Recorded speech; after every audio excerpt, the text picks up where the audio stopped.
أنفسنا ومن سيئات أعمالنا من يهده الله فلا مضل له ومن يضلل فلا هادي له وأشهد أن لا إله إلا الله وحده لا شريك له وأشهد أن محمدًا عبده ورسوله أما بعد فإن خير الحديث كتاب الله وخير الهدي هدي محمد صلى الله عليه وسلم وشر الأمور محدثاتها وكل محدثة بدعة وكل بدعة ضلالة وكل ضلالة في النار فقد قال الله عز وجل في محكم تنزيله فأعوذ بالله السميع العليم من الشيطان الرجيم من همزه ونفخه ونفثه بسم الله الرحمن الرحيم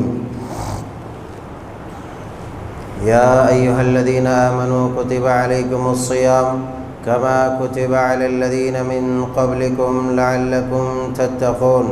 سبحانك لا علم لنا إلا ما علمتنا إنك أنت العليم الحكيم رب اشرح لي صدري ويسر لي أمري واحلل عقدة من لساني يفقهوا قولي اللهم رب زدني علما۔ اسلامی بھائیوں، بزرگوں، جوانوں، پیارے بچوں اور خواتین ملت اسلامیہ، اللہ پاک پروردگار نے اپنے فضل خاص سے ہم سب کو رمضان المبارک کے اس 11ویں روزے نصیب فرمائے اور اس 11ویں تاریخ تک ہدایت پر قائم اور دائم رکھا، اور اللہ کی ذات سے نیک امید ہے کہ رمضان المبارک کے تمام روزوں کا صحیح طرح سے اہتمام کرنے کی توفیق عطا فرمائے گا۔ اللہ تبارک و تعالی ہماری عبادات کو قبول فرمائے، ہماری خطاؤں اور لغزشوں کو معاف فرمائے، آمین تقبل یا رب العالمین۔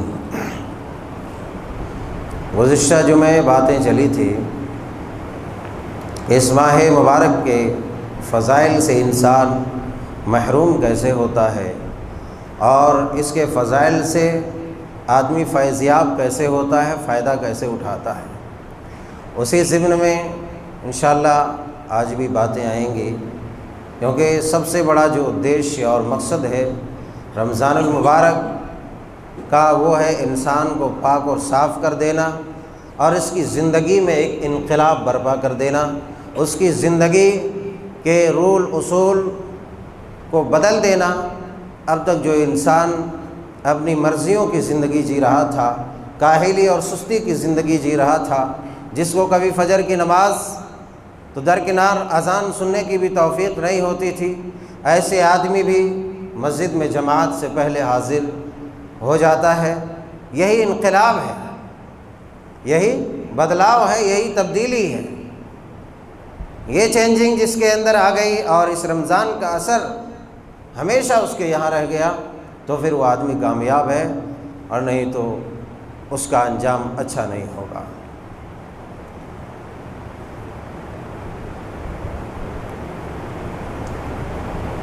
رمضان المبارک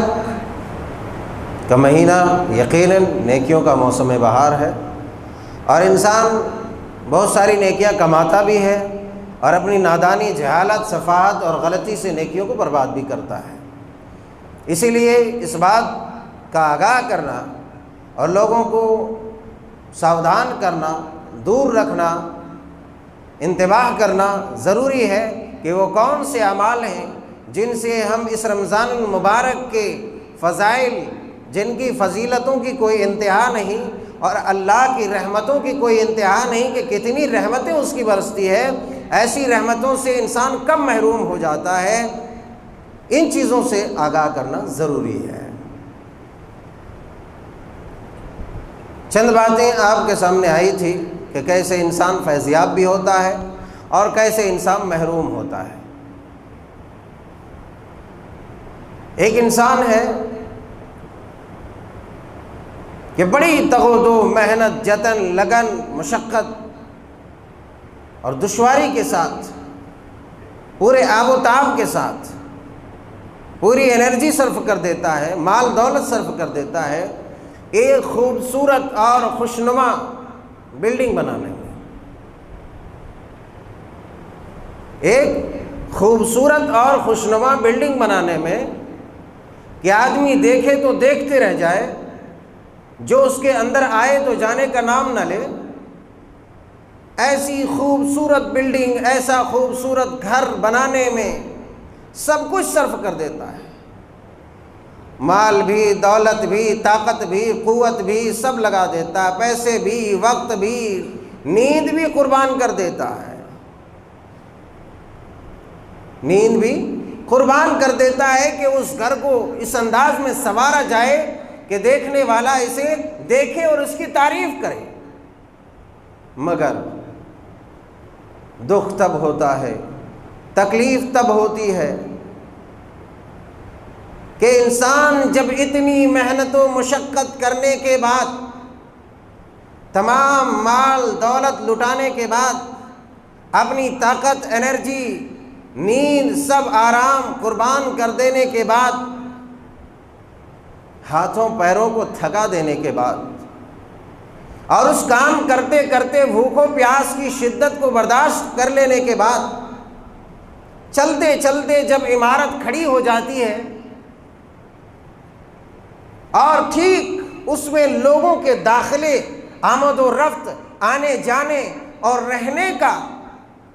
وقت آتا ہے، تو وہ نادان انسان کرتا کیا ہے؟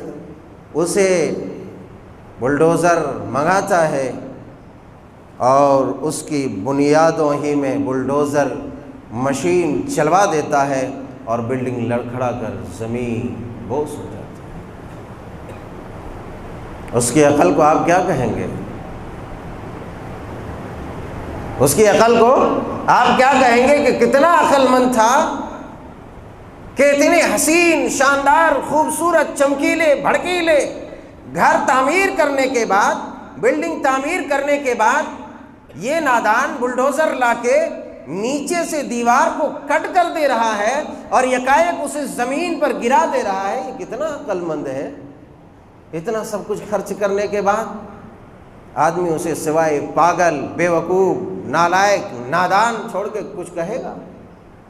کچھ نہیں کہے گا۔ بلکہ بعض انسان جو اور زیادہ ہمدرد اور غیرت مند ہوگا تو اسے جا کے لپڑ تھپڑ کھینچ کے دے گا بھی، کہہ رہے نادان تو کیا کر رہا ہے؟ اتنے سب کچھ صرف کرنے کے بعد، لٹانے کے بعد تم یوں چلے ہو اس چمکیلے اور خوشنما، خوبصورت، شاندار بلڈنگ کو گرانے؟ ذرا بھی تو شرم کرو۔ تمہارا آرام، تمہاری نیند، تمہارا سکون، تمہاری طاقت، تمہاری قوت، تمہاری سب کچھ وہ کہاں؟ اس کا تم نے خیال نہیں کیا۔ کتنے عقل مند ہے وہ انسان جو اس طرح بلڈنگ بنا کے توڑ دیتا ہے۔ اس میں آرام نہیں کر سکتا، رہ نہیں سکتا، اس سے مزے نہیں لے سکتے، اس سے لطف اندوز نہیں ہو سکتا، تو واقعی وہ انسان پاگل ہے، بے وقوف ہے، اس کے پاس عقل ہی نہیں ہے۔ اور لوگوں کے لعنت و ملامت، گالی گلوچ سننے کے سوا اس کے پاس رہ ہی نہیں گیا، کچھ بھی نہیں رہا۔ اگر رہا تو کوئی عقل مند آدمی جمعہ کے بعد مجھ کو کہے کہ مول صاحب آپ بالکل غلط بولے، وہ آدمی کا مال تھا، اس نے خوبصورت بنایا، وہ نہیں رہا، آپ کو کیا اعتراض ہے؟ ہم انسان ہونے کے ناطے اعتراض کرتے ہیں، بھائی ہونے کے ناطے اعتراض کرتے ہیں، ایک مصلح ہونے کے ناطے اعتراض کرتے ہیں کہ ایک انسان اتنا سب کچھ لگانے کے بعد، اس قدر شاندار بلڈنگ تیار کرنے کے بعد اسے گرا دے، یہ تو بڑی حماقت ہے اور بڑی خسارے کی بات ہے۔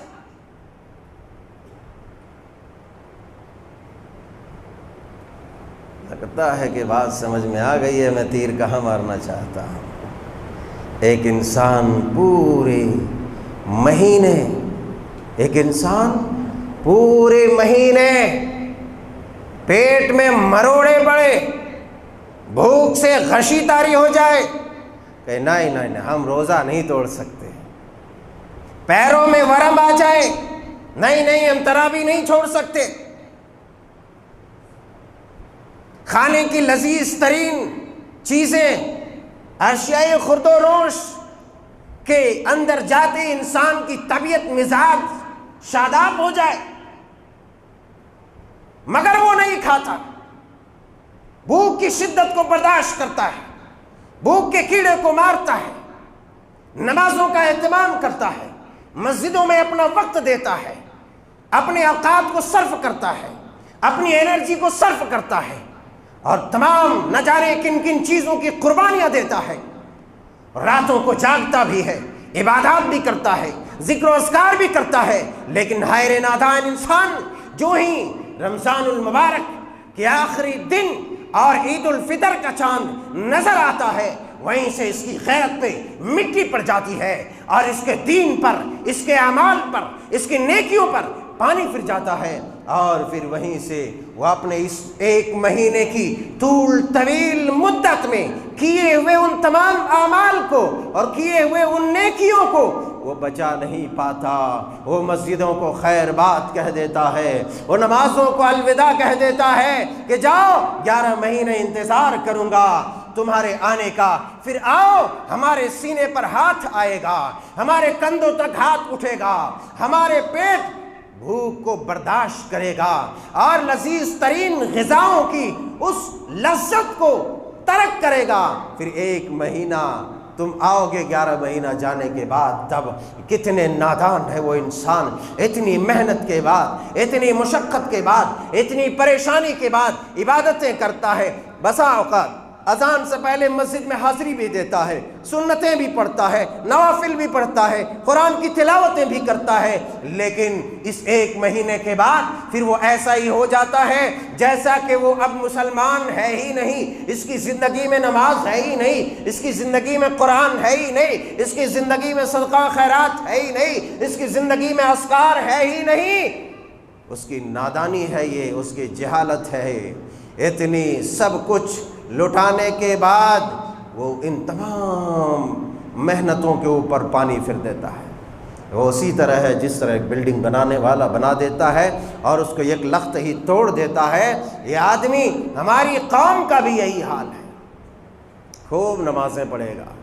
خوب عبادت کرے گا، خوب روزے رکھے گا، اور جو ہی رمضان ختم ہوگا سب چھوڑ دے گا۔ تو یہ اسی بلڈنگ کے مالک کی طرح ہے، لہٰذا اپنے اعمال کو بچاؤ، اور رمضان المبارک کے اس